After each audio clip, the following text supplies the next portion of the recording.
This is a flat cut olive. This is an olive that I was up in Northern California a few years ago, and a guy named Doug Phillips, who's since moved out east, he kind of really refined a collecting process with olives where we can go out and just cut a piece of firewood. So about an inch down in the soil here, this was cut flat with a chainsaw, and the tops were cut off here. Now, and so this guy, this mass, from being nothing on here, this mass, from, going from here to here to here to here with the movement in there, that's all been built over the last 4 or 5 years through a clip and grow process. But the quality of the line, what would really look awkward is this. I mean, this is really ugly here. We've got this big fat trunk, and what we've got here is this little pipe that comes off of it. There's just no character to it. It is just a cylinder. It is as straight as it can be. There's no taper, no movement, there's no ramification except way out on the tip. And this is a very common thing I see. What happens is when people start off with material, they'll start with a trunker portion. They'll start growing branches out. But what happens is we don't think about the quality of the But is there any sense of age in that tree? Not really. It's just a stump that has a bunch of little fine stuff coming out of it. So the thing that's missing are the qualities within those structures that actually impart the sense of age to it. And what are those qualities? One is taper. So like even this guy, where this came up, it's stumped here, there's really no taper in this tree whatsoever at the moment, so it looks awkward. Now the taper will have to be carved in this. We'll get some power tools coming up here, and this flat stub, it may be cut at a very sharp angle, way down to a lower branch in here, to create a tapering line that leads into this guy here. And what we have to do too is when we build branches like this.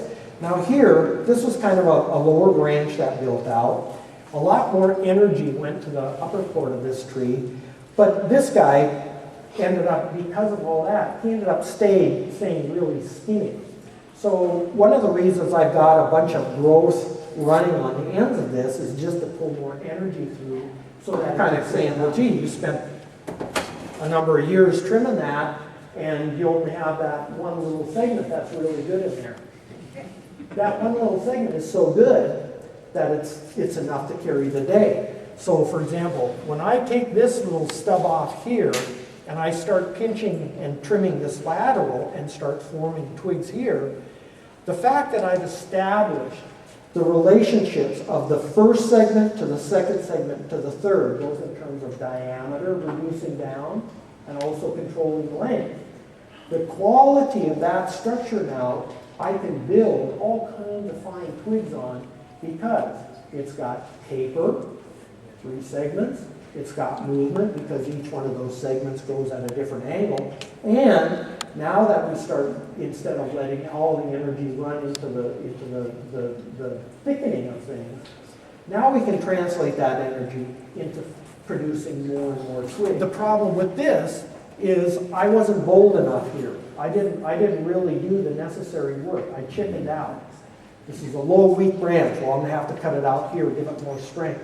Really, where I needed to make my cut is way inside here. And we're going to talk about that because as I get to some of these other things, that really is kind of part of the secret to getting to this. Now, I mentioned this bigger Zelkova. And one of the things about it that's kind of a critical aspect is that I've already established this first proportion here, and again, that to some degree was dictated because this was a trunk chop. But now, what I've really done in this tree is I've focused my energy at building the quality within the second segments here. And so like all this section, there's about 12 inches in here. For the last couple of years, it's really been about trying to put enough girth in this so that I could proportion them, and then now as I'm pruning them, to start building the branches to complement. But here's one of the critical things. I'm aware of where I'm trying to head with this. Now, Zelkova has a particular characteristic in that one of the things you do not want to have on a broom is you don't want to have this major transition where all these trunks really kind of emerge in the middle of your tree. Because what will happen is if this trunk space here and the foliage space are too even, they almost cancel each other off. It becomes more static. So for a broom, what we typically do is we say this major transition point should either be 1/3 the way up, and you save 2/3 the volume of this for your twigging, or this can be 2/3 the way up and make this 1/3. Now, if you do 2/3 of your trunk and this is 1/3, you're going to probably have a different tree. 1/3, 2/3, that's really a critical little thing. Because the 1/3, 2/3 proportion is one of those little keys that really allows us to figure out a lot of this stuff. Now, I brought in a second Zelkova, another broom.